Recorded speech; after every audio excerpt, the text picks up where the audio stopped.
Amigas y amigos, la palabra socialismo se ha convertido en una palabra que ya realmente no tiene significado.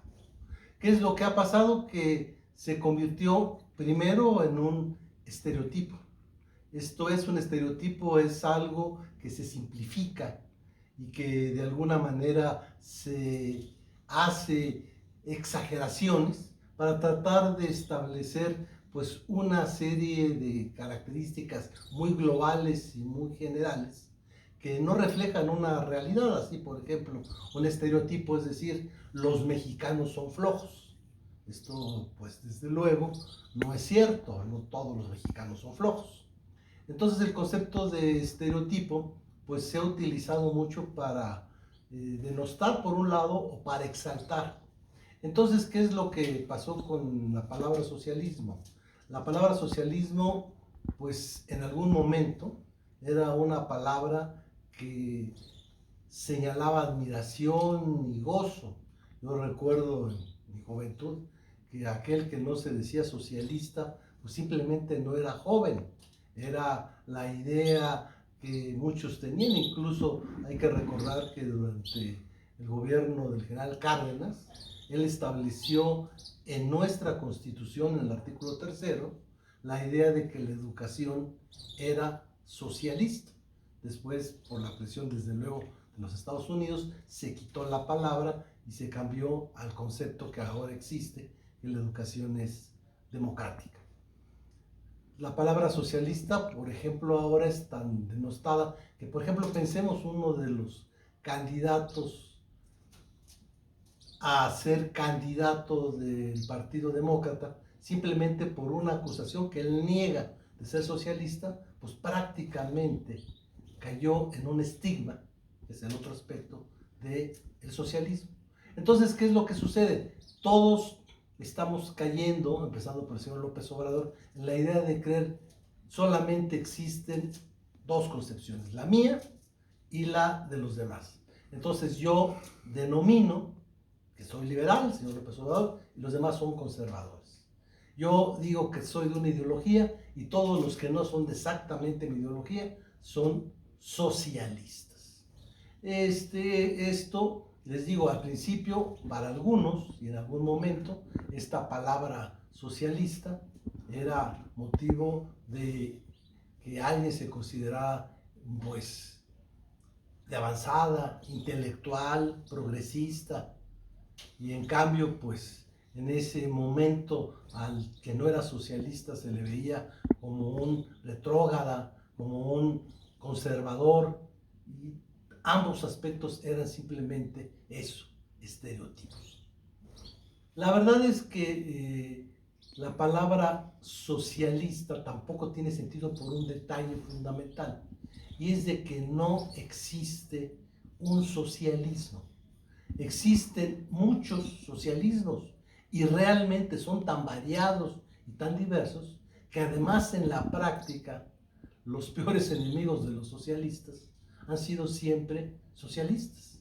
Simplemente en mi experiencia, cuando yo estudiaba en los años 70, poquito después de ese movimiento del 68, pues en la universidad existían grupos de un tipo de socialismo que era el marxista, pero estaban por un lado los que se decían maoístas, estaban los trotskistas, que eran enemigos de los leninistas, y los otros enemigos de X y total se autodestruían. Y eso en realidad lo vemos desde el principio. Las ideas de Fourier se utilizan para criticar, él es un crítico del Saint-Simon, y Proudhon era un crítico de Marx, y Marx un crítico de Bakunin. O sea, realmente las peores circunstancias de lucha se dan entre socialistas. Simplemente, si consideráramos, que también hay discusión, que es el otro problema, quién es socialista y quién no. Actualmente, por ejemplo, habrá quienes digan el presidente López Obrador es socialista, y otros dirán, pues la verdad es que no. Hay un amigo que me decía, es que el Papa es socialista. Bueno, seguramente dirán, pues muchos, ¿cómo es posible que el Papa, que es la mayor representación de lo conservador, sea socialista? Pero en fin, Aquí el problema es que esta palabrita, pues ahora ya carece de sentido. Entonces lo que vamos a estudiar en un plano objetivo, sin adoctrinar, pero también sin caer en estereotipos ni en estigmas, es a los primeros que se consideran socialistas, ya en el periodo que abarca este curso, que es el periodo de la Revolución Francesa en adelante. Ciertamente hay quienes pueden encontrar en el pasado ideas que ahora algunos llamarían socialistas. Incluso, por ejemplo, el Código de Hammurabi ya establecía una idea que ahora sería socialista, establecer ganancias máximas. Ya en la antigua Grecia, el Licurgo logró hacer un reparto agrario, le quitó sus tierras a los propietarios, a los latifundistas, y las repartió entre todos los espartanos de una manera igualitaria y se vivía en comunidad. Desde luego los primeros cristianos vivían de una manera que ahora podríamos llamar comunistas, repartían las ganancias que tenían de la venta de sus bienes y se repartían de acuerdo a la necesidad de cada uno. Tomás Moro, pues en su Utopía, ya establece regímenes que algunos llamarían actualmente socialistas, pero ninguno de estos se autodenominó socialista. Es curioso, como lo vamos a ver, cómo esta palabra la utiliza un monje en Italia para referirse a los que siguen las teorías de Juan Jacobo Rousseau y los demás que hablan del contrato social. Veamos entonces qué es los socialismos de esta época que podríamos llamar romántica, de esta época posterior a la Revolución Francesa. Cuando Marx en el Manifiesto Comunista dice que hay un fantasma, pues está refiriéndose a un ser imaginario, algo que no existe. Y yo creo que el mismo Marx, al decir que se trata de un fantasma, pues está aceptando que las ideas comunistas, en su caso, y en general socialistas, pues son eso, un fantasma, algo que no existe, sobre todo no existe como unidad. En realidad lo que existen son diversos socialismos. Incluso resulta muy peculiar que de repente hay concepciones de ciertos socialistas que tienen que ver más con concepciones que algunos que son muy partidarios de las ideas de la libertad, del liberalismo, del libertarismo, etc., coinciden. Por ejemplo, los socialistas en general, si podemos encontrar elementos, son de alguna manera hermanos, y eso sé que a algunos les va a gustar muy poco, de los liberales. ¿Por qué? Porque tienen el mismo origen, la Revolución Francesa. Los socialistas entonces parten de las ideas de igualdad, libertad y fraternidad. O sea, la idea de que exista una igualdad que no sea solo la igualdad burguesa, que es la igualdad ante la ley, sino que sea una igualdad real. Una libertad, son los socialistas en general grandes defensores de la libertad, y desde luego son los que promueven la organización de fraternidades, de agrupaciones, de sindicatos que de alguna manera sumen a los seres humanos para una vida mejor, contra la concepción del liberalismo que es individualista.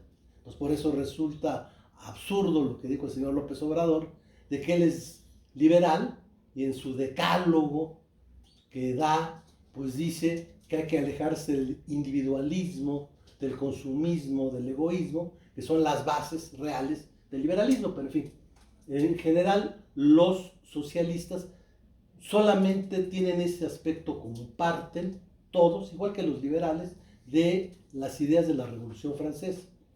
También los aspectos que de alguna manera serían las diferencias es que mientras que lo que podríamos llamar los liberales, los proempresarios, consideran que el factor fundamental de la producción es el capital, los socialistas consideran que el factor fundamental es el trabajo.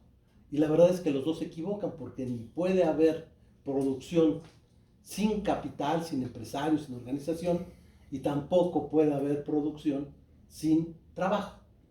Y el otro aspecto pues es el que en realidad ambas cosas, el liberalismo y el socialismo, son reacciones en contra de las concepciones conservadoras. Esto, los conservadores querían que las cosas se mantuvieran como están, alegando fundamentalmente que era una decisión divina. Así lo quiere Dios. Dios designó a fulanito de tal como rey y tienes que obedecerlo.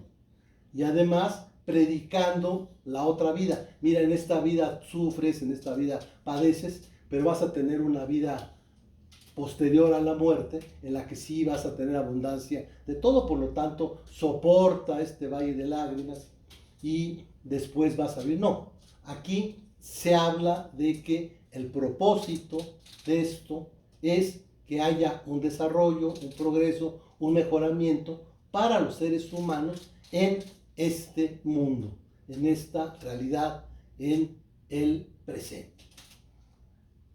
Hay temas que es curioso, no todos los socialistas están en contra de la propiedad privada.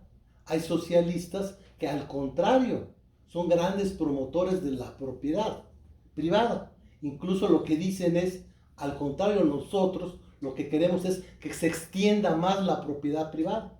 Esto es, que las propiedades que están ociosas, las propiedades que quedan sin dueño porque son resultados de alguna situación, se repartan, o sea, lo que se hizo en México en el reparto agrario, y de alguna manera esto se transforma en propiedades privadas.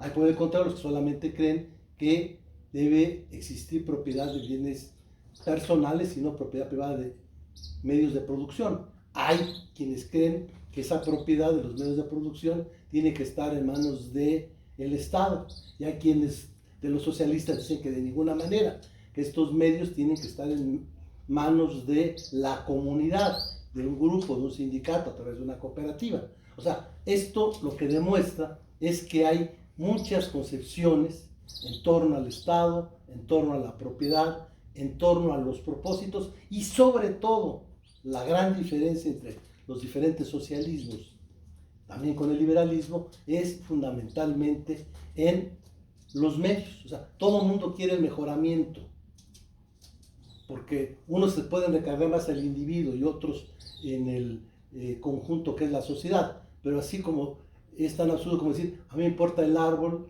y no me importa el bosque, me importa el bosque y no me importa el árbol. Pues no, el árbol es la base para que existan los bosques, y el bosque es parte de un conjunto de árboles, o sea, es insoluble una cosa del otro. El individuo pues es un ser biopsicosocial, y la sociedad está integrada por individuos. Pero fundamentalmente la gran diferencia entre los socialismos son los medios. Unos creen que basta con convencer, otros creen que basta con el ejemplo, otros creen que se necesita una revolución violenta, que solamente se puede llegar por las armas. Hay quienes creen que el camino es la democracia y es a través de la forma electoral. O sea, hay muchas maneras de verlo. Pero empecemos con la parte histórica. Curiosamente, el primero que utiliza el término socialista, porque los primeros socialistas, igual que los mercantilistas, no se llamaron a sí mismos socialistas.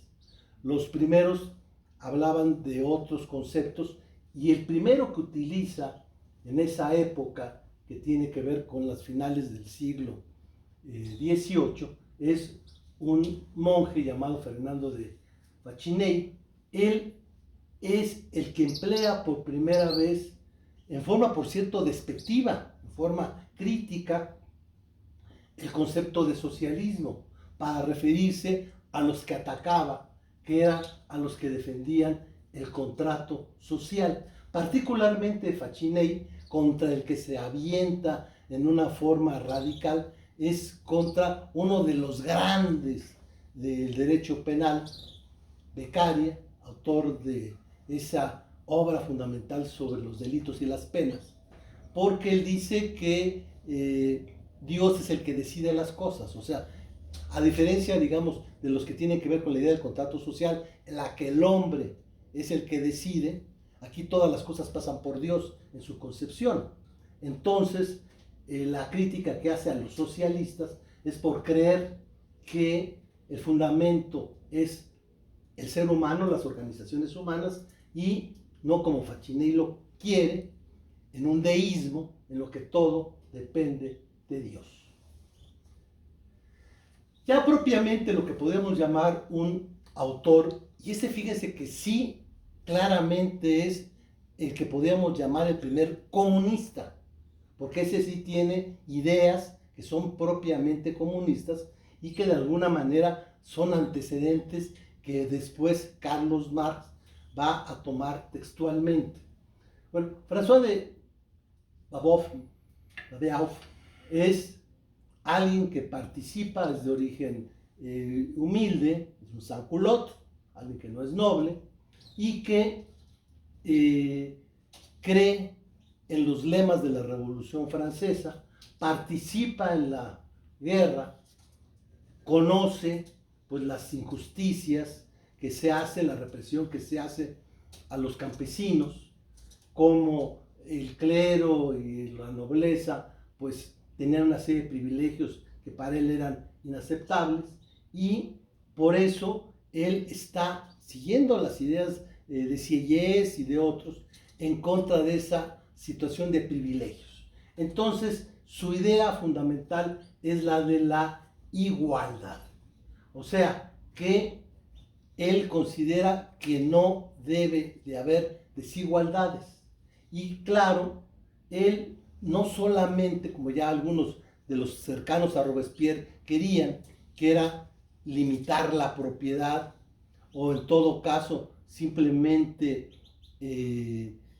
pues darla a los que eran burgueses y que las podían comprar. O sea, el gobierno se había quedado con una gran cantidad de tierras que eran de los enemigos de la revolución, los aristócratas y el alto clero, que eran los que tenían la mayor parte de las tierras.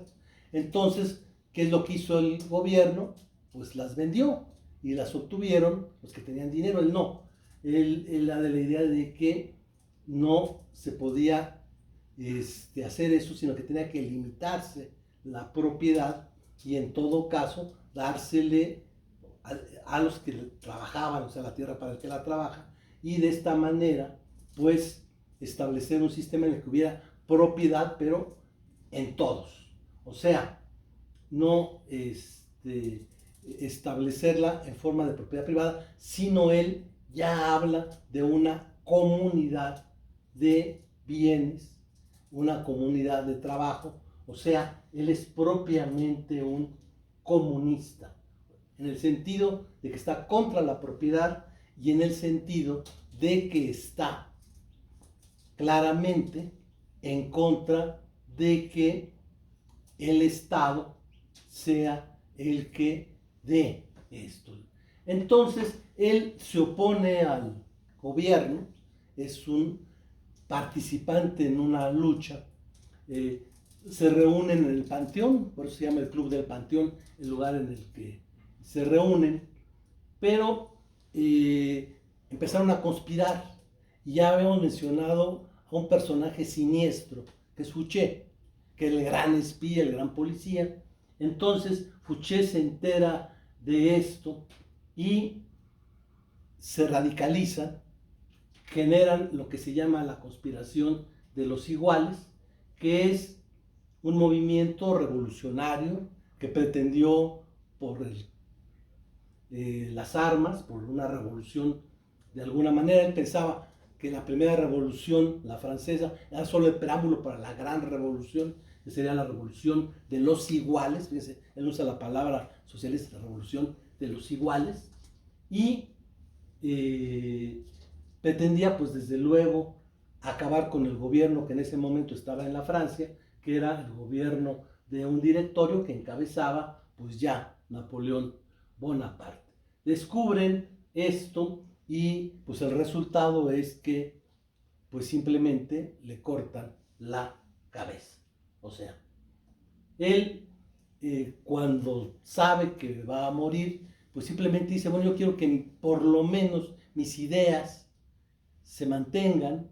Y de hecho, pues es una gente muy inspirada precisamente en los griegos y los romanos, por eso su apodo es el de Graco, como los legendarios Graco que realizaron las luchas agrarias en la antigua Roma, cuando era tribuno uno de ellos.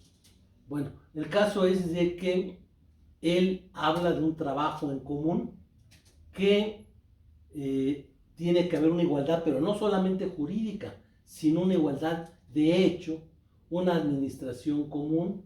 Habla de él sí es un contrario a la propiedad privada, y él considera que la propiedad debe ser lo que le permite a una persona pues vivir, sobrevivir, pero cuando tiene de más, lo superfluo, pues ya no es necesario.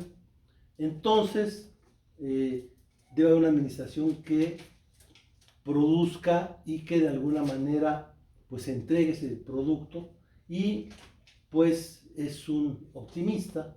Él dice: pueblo, despierta la esperanza, alégrate a la vista de un futuro feliz. Los males no pueden ser mayores, no pueden empeorar más, no puede arreglarse más que lo mediante un trastorno total. Que se confunda pues todo, que todos los elementos se compongan, se mezclen y se entrechoquen. Que todo caiga en el caos y que el caos surja un nuevo mundo, de alguna manera regenerado.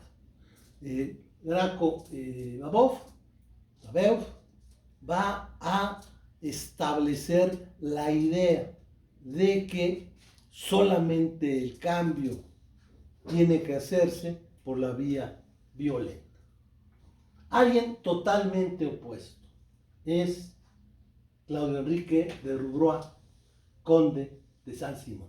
La diferencia, para empezar, es de nacimiento. El uno era de origen humilde, este es un aristócrata, pero de los aristócratas más aristócratas. Era de una familia de tanto abolengo que se decía descendiente nada menos que de Carlomagno. Él era conde, era una persona que pertenecía a la aristocracia.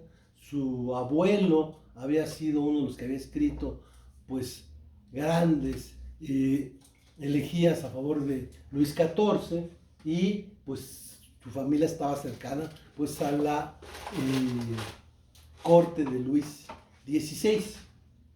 Él, sin embargo, habíamos mencionado que la Revolución Francesa, muchos de sus teóricos salieron precisamente del Palacio de Versalles. Entre otros, los enciclopedistas d'Alembert influyeron mucho.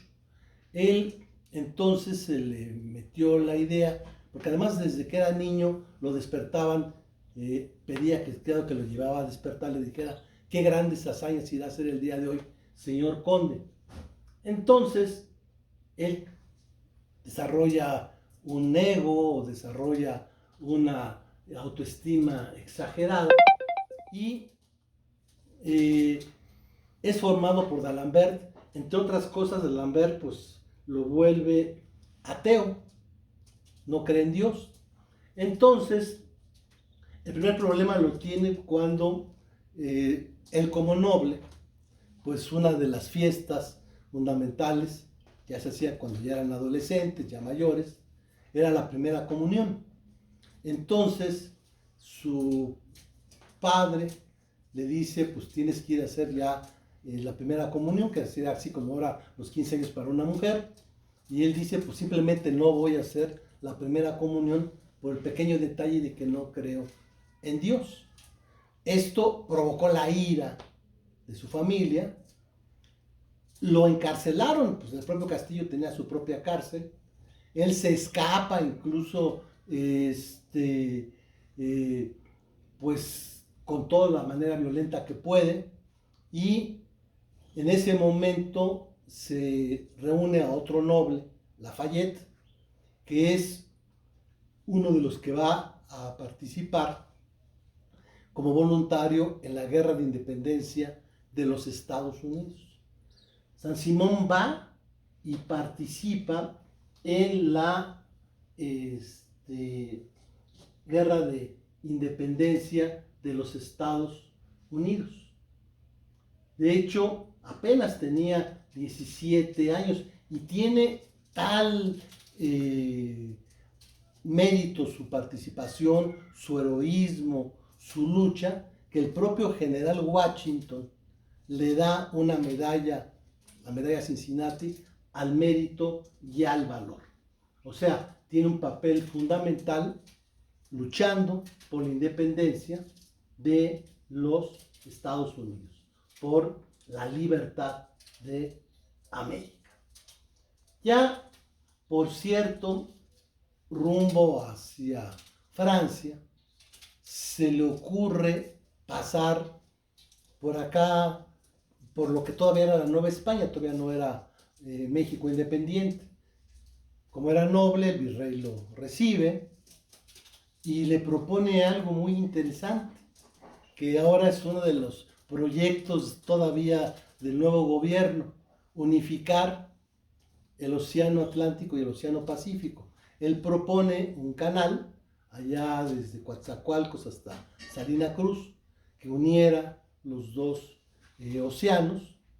De hecho, él les precursó también, a través de su discípulo Lesseps, del canal de Suez, y va a pues, ser rechazada su idea, afortunadamente yo creo, porque si no a lo mejor nos hubiera pasado que aquí en México hubiéramos tenido el problema del canal de Panamá. O sea, finalmente el canal se hizo más abajo en Panamá, pero tuvo esta idea. Regresa a Francia y participa, ahí sí ya como espectador, en la Revolución Francesa. Él simplemente renuncia a sus títulos nobiliarios, se dice que es ciudadano buen hombre y pues se dedica a repartir tierras, a comprar tierras, a vender tierras, por lo mismo de que el gobierno se las quitaba a los nobles, se sabía quiénes eran, y de alguna manera eso lo hace inmensamente rico. Es alguien que pasa de la riqueza a la pobreza.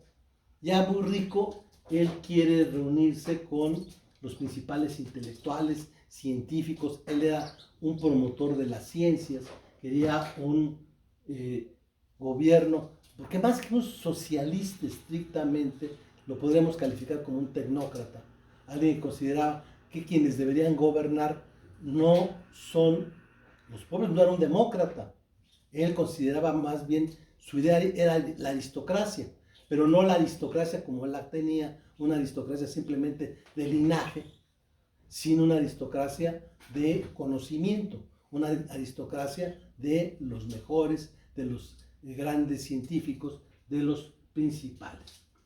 Él,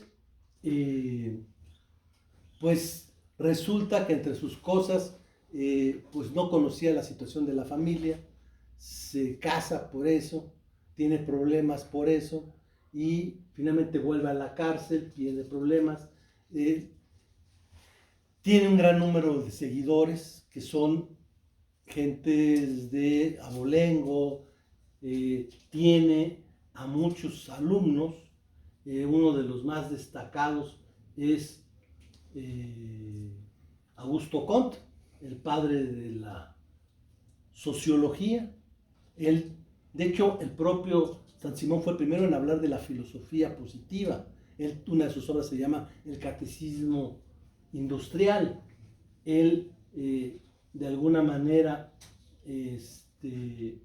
incluso le dedica su obra a Napoleón, pero finalmente prefiere irse con los nobles porque no le hacen mucho caso. Bueno, sus ideas, él estrictamente, aquí esto que dice no es exacto, no es que esté contra el capitalismo. Él nunca promovió la idea de que se privara a nadie de lo que tenía. Él lo que le molestaba era que los zánganos, los ignorantes, sean los que gobernaran, que fuese lo que él llama el mundo al revés. Los peores gobernaran sobre los mejores, que esto diera lugar a que a las personas de mayor mérito eran los que estaban marginados. Entonces, él no hablaba de que hubiese una lucha entre los empresarios y los trabajadores, sino él considera que la lucha era entre los ociosos y los productivos. Él va a pensar su idea en una cuestión que se conoce la parábola de San Simón.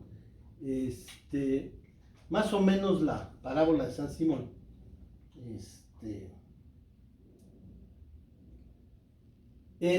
imaginémonos, dice él, para utilizarlo aquí en términos mexicanos, ¿qué pasaría, por ejemplo, ahorita en México? Si el presidente y todo su gabinete y todos los altos funcionarios del gobierno y todos los grandes generales y los cardenales, los obispos, toda esa gente que sale en las revistas importantes sociales, se murieron. No pasaba nada. Dice, Francia, porque claro, hablaba del rey, pues no va a ¿cómo se llama? Más que tener un sentimiento que se murió mucha gente, ¿no? Pero en cambio, ¿qué pasa si Francia pierde a sus principales productores químicos? Él adoraba mucho a Newton, por eso es lo primero que habla son de los físicos, ¿verdad? Físicos, químicos, banqueros, industriales, negociantes, agricultores, herreros, carpinteros, o sea, en las diferentes actividades productivas que a los principales profesionales en cada una de las actividades, los principales ingenieros, los principales abogados, los principales en cada una de las disciplinas. Pues esto pues va a provocar un daño que se trataría de repararse en varias generaciones, porque esas gentes son la flor innata, son lo más valioso. Él considera, y coincide ahí con el liberalismo, que el gran motor debe ser el interés personal, y él lo que busca es que todo el mundo tenga oportunidades para desarrollarse. Por eso él de alguna manera piensa que se debe de alentar y premiar y dar de acuerdo a cada quien tiene que aportar de acuerdo a su capacidad y recibir de acuerdo a su esfuerzo, a su trabajo. O sea que de alguna manera pues no era propiamente alguien que quisiera acabar. Bueno, entonces para él lo más importante son los productores. Él quiso aprovechar el ser productor y desarrollar la ciencia. En esos problemas, al final de su vida, acabó enfermo, mal, apoyado por un grupo de alumnos, que curiosamente, si no hubiera sido por ellos, tal vez no hubiera sido tan importante San Simón. Lo que pasa es que al morir San Simón, por cierto, sus últimas palabras dice: he luchado por defender la libertad.